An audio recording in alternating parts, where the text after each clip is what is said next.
It's a beautiful day in Bergen, so I just thought I would give you a nice tour of my city. It's also quite chilly. You can see I'm all covered up. So I am thinking that I am going to take you guys to the Bergen, which is a really nice little train that goes all the way up to one of the highest mountains in the city. But for now, I'm just going to give you a little bit of a tour through the city streets. And then maybe once we're up there, I can spend some time talking about mindfulness. One of these areas that at Academy we've become tremendous fans of. I've been able to use mindfulness for so many different things to improve my quality of life. I find it incredibly meaningful as well to be able to share my lessons and experience around mindfulness and contemplative practices more broadly. So these are the old streets of beautiful Bergen in Western Norway. Got this very, very old church here.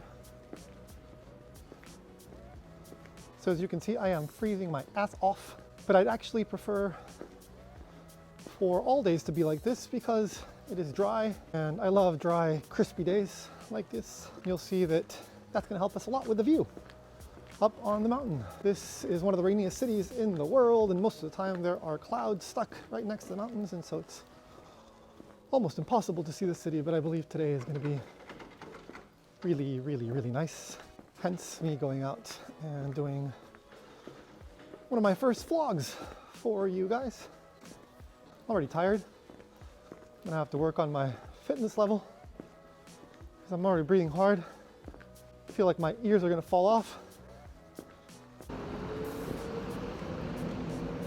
And here's the Bergen.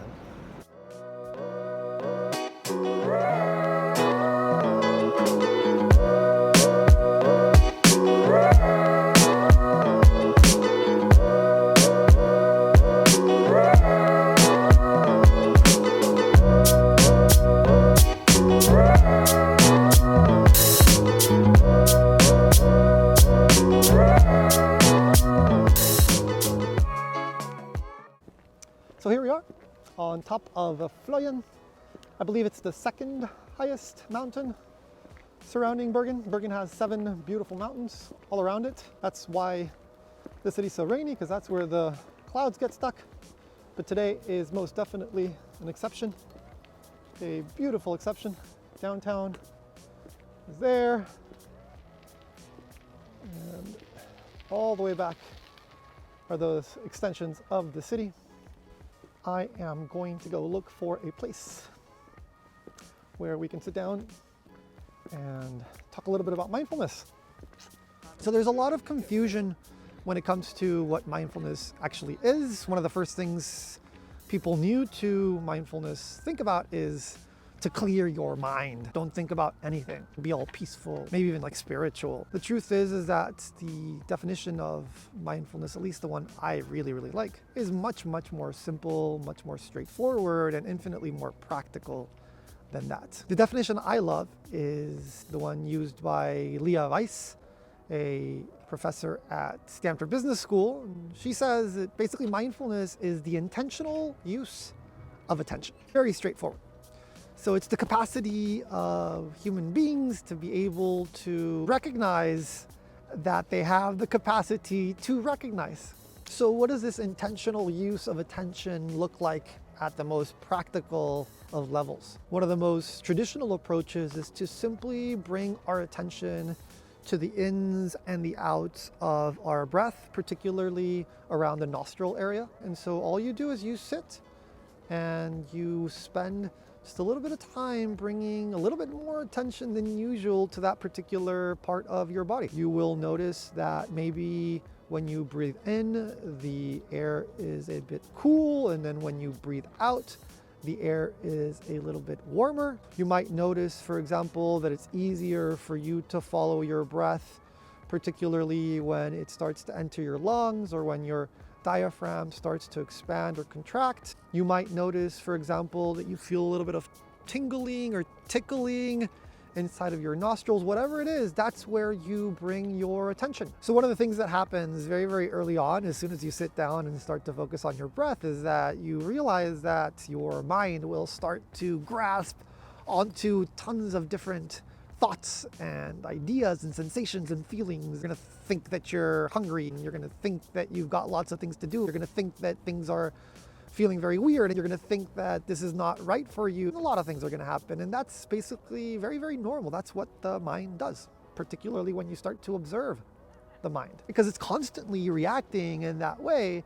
It's just that we're not conscious of the fact that it's actually moving back and forth in all these random directions. We call that the monkey mind. So as soon as you start to stare at the monkey, you'll see that it is constantly jumping back and forth. So what we need to do is we need to realize that our goal in mindfulness is not to control the monkey. It's essentially to say, hey there, monkey, I see you. I know you're there. And very, very peacefully and very, very kindly and very, very curiously, you just explore what that monkey is doing. Follow it around. And the interesting thing is that the more you follow it around, the more that monkey starts to calm down. Not completely, it will always be a monkey, but it does most definitely ease off a bit. And as soon as the monkey starts to jump up again, because it will sooner or later, all we do again is simply observe that monkey. So don't stress out when you sit down and you realize that your mind is uncontrollable or that you can't bring your mind to a blank. That's not the goal. So sometimes we use the analogy of going to the gym. So every time that you go to the gym and you lift a dumbbell, you're essentially building your bicep. Bring your hand down and you bring it up again, and you bring your hand down and you bring it up again. And every time that you flex, you are essentially benefiting from that exercise. It's the same thing with mindfulness. Every time that you get distracted from your breath and you consciously, non-judgmentally, patiently bring back your focus to that breath, that's essentially the equivalent of lifting a dumbbell at the gym, but for your mind, for your brain. It's amazing how much we ignore the influence of our mind on a day-to-day basis. It's essentially the filter to every single one of our experiences. And many times we care more about our abs and our physical look than spending time on developing what I would say is the most important part of our physiological setup. So one of the cool things about mindfulness, particularly very recently, is that the science is starting to become very, very robust. Scientists are starting to realize that this process of bringing your attention to your breath or to other focal points has a tremendous impact on the way that the brain creates neural connections. So some of the benefits to a daily short mindfulness practice include everything from reduced stress levels, and I know I can most definitely use that often, to increased focus, become much more present and arrive at flow easier. This could be incredibly important at work, for example, to boost your productivity levels and also enjoy what you're doing. Other areas that also improve include, for example, our capacity to empathize with other human beings, our ability to get a good sense for how others are feeling. Other areas, and this is one of my favorite ones, revolves around the way that we respond to stressors. At Percademy, we work with a lot of really high-level executives that are constantly, essentially, firefighting their way through work, and the capacity to not react in unbalanced or unhealthy ways can have a tremendous impact in the way that we lead our work. So we talk about increasing the gap between the stimulus and response. And this is one of the things that you start to sense after establishing a dedicated practice in mindfulness, that gap between the stimulus and the response starts to grow little by little. So that gives you the opportunity to respond in more skillful ways, both at work and at home, of course. So it's increased empathy, decreased stress, more focus, better decision making, and the list goes on and on. I don't want to sound like mindfulness is a panacea. It can solve everything. We have to be very careful with that, but the research is very, very encouraging. I will, of course, put all of that juicy, nerdy research down below so you can check it out for yourselves. So who's actually using mindfulness in the corporate space? So of course, Google has become very well known for the program that they spun out of the company called Search Inside Yourself, very, very popular program. Google has also hired Fred Kaufman, one of our heroes at Academy. This man has done tremendous work around bringing in contemplative practices generally, and of course mindfulness more specifically into Silicon Valley and the technology sphere. LinkedIn is an organization that is really implementing a lot of these perspectives from the very, very top. Their CEO, Jeffrey Weiner, has taken a very, very strong position around something he calls compassionate leadership, which includes significant amounts of introspection, mindful understanding of ourselves and others, about how we interact in our environments, and always being very, very present and very, very empathic and compassionate to the interactions we have at work. At Academy, we've been very, very lucky to work as well with Williamson, one of the biggest shipping companies. This organization, which has almost 20,000 people all around the world, has institutionalized something called Mindful Mondays in their headquarters in Oslo, Norway. And what basically they do is that they get together very early in the morning. It's open doors for anyone who would like to sit in the morning and go through a short mindfulness practice. One of our former students is leading these sessions. So yeah, we're starting to see that organizations are starting to embrace this process more and more. So instead of seeing mindfulness as this formal, official process of sitting down on a cushion every day and going through your routine, you could also see mindfulness as something that you do during the day. We call these micro moments of mindfulness. You can literally do them anywhere, at any time. I travel a lot, and so I do a lot of mindfulness on the airplane or going through security. So if we see mindfulness as a process that we can bring into our day-to-day routines, to our life, we're going to benefit much, much more, because we're going to be much more realistic about the places and the times when we're actually bringing in our capacity to be more mindful, to be more intentional about the way that we use our attention. So for those of you who either know me or who will be following my videos here on YouTube, you will realize that I have tremendous spikes in my energy levels. There are times when I am really, really intense, and then there are times when I am much more calm and even more mellow. So mindfulness has had a tremendous impact on the way that I deal with those shifts in my mood and energy. It's also helped me deal with really, really high levels of anxiety. Anxiety has been something I have been struggling with since I've been very, very young. And ever since I've embraced a disciplined approach to my mindfulness, both formally and also micro moments throughout the day, I've been able to increase my quality of life significantly. So I also speak of mindfulness from a very, very personal perspective. I might be very, very biased, but I can tell you that I sense the impact of this very practical and simple practice on a day-to-day basis. Okay, I am freezing my butt off. I think this is the opportunity to peace out.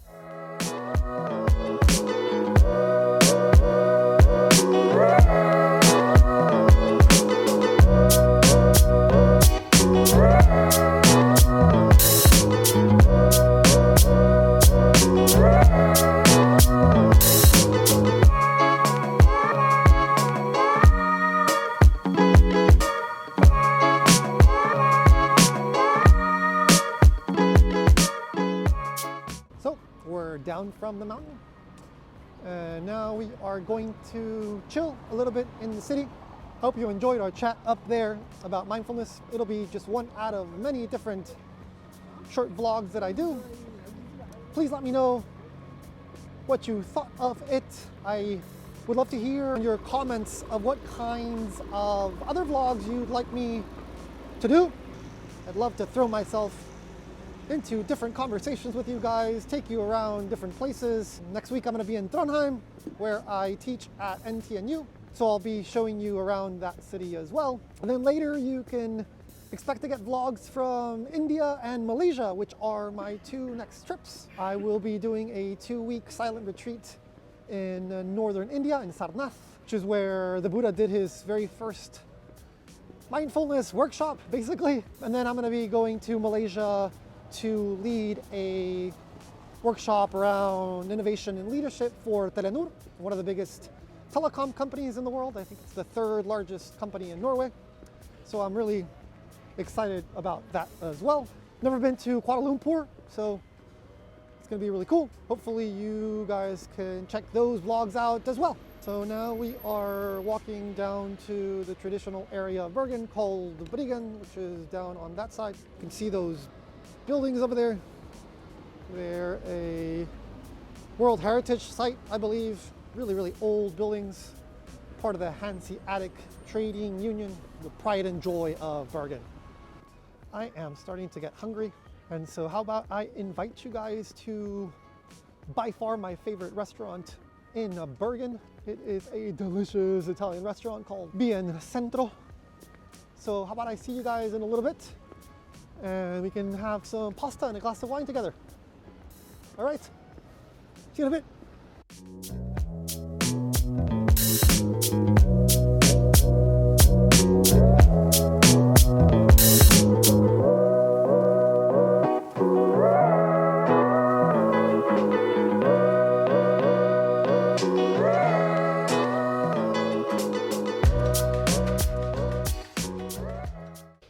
So here we are in my favorite restaurant in Bergen, Bien Centro, eating some delicious Italian bowls filled with rice, and of course having a really nice glass of red wine, which reminds me, one of the first workshops I was giving in Spain, I was talking about mindfulness, and one of the participants immediately stood up and he's like, how about we do some winefulness instead? Very Spanish comment. And so here we are, having some winefulness. Salud.